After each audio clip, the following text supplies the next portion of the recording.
আপনাদের সবাইকে অনুরোধ করে বলছি, আমি যে উদাহরণগুলো দিলাম আপনাদের চোখের সামনে এরকম বহু মানুষের উদাহরণ আপনার সামনে আছে।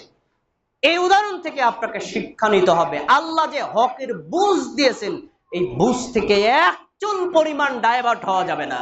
আর এই ডাইভার্ট হওয়া থেকে বিরত থাকতে চাইলে আপনি এমন পরিবেশে থাকবেন, এমন ব্যক্তিদের সাথে উঠাবসা করবেন, এমন ব্যক্তিদের সাথে চলাফেরা করবেন যারা সালফে সালেহিনের আকীদা মানহাজের উপর সুপ্রতিষ্ঠিত, এবং এদের সাথে সম্পৃক্ত থাকতে হবে। এদের থেকে একটু যদি ডাইভার্ট হন, ওই লোকদের মতো আপনি গোমরা হবেন না, তার কোনো ওয়ারেন্টি আমি দিতে পারি না।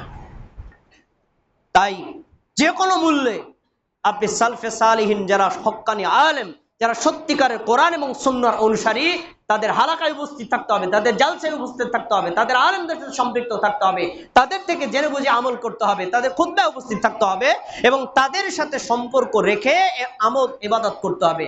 একান্তই যদি দুরন্ত কষ্ট হয়, দুনিয়াবি কাজকর্ম করলেও তাদের সাথেই করার চেষ্টা করবেন।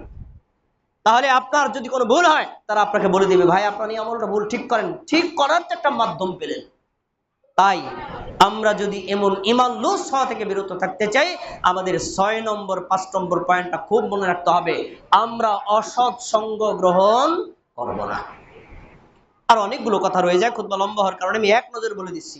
দুনিয়ার মোহ, এরপর হলো ব্যস্ততা, তারপরে অর্থের লোভ, ধর্মে অবহেলা, নিয়মিত ধর্মচর্চার অভাব, ধার্মিকদের এড়িয়ে চলা, ধর্মসভা বর্জন করা, ব্যক্তিগত জীবনে ধর্ম পালনে অবহেলা করা এবং ভ্রান্ত দলের অন্তর্ভুক্ত হওয়া, সবচেয়ে বড় কারণ রাজনৈতিক দলের সাথে যুক্ত হয়ে ক্ষমতার লোভে পড়া।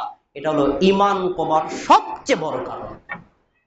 আল্লাহ তাবারক ওয়া তাআলা ঈমান ধ্বংস হওয়ার, ঈমান লুজ হওয়ার, ঈমান কমে যাওয়ার এই ভয়ঙ্কর কারণগুলো থেকে আমাদেরকে বেরিয়ে আসার এবং ঈমানকে শক্তিশালী রাখার, এই শক্তিশালী ঈমান নিয়ে কবরে যাওয়ার তৌফিক দান করুন।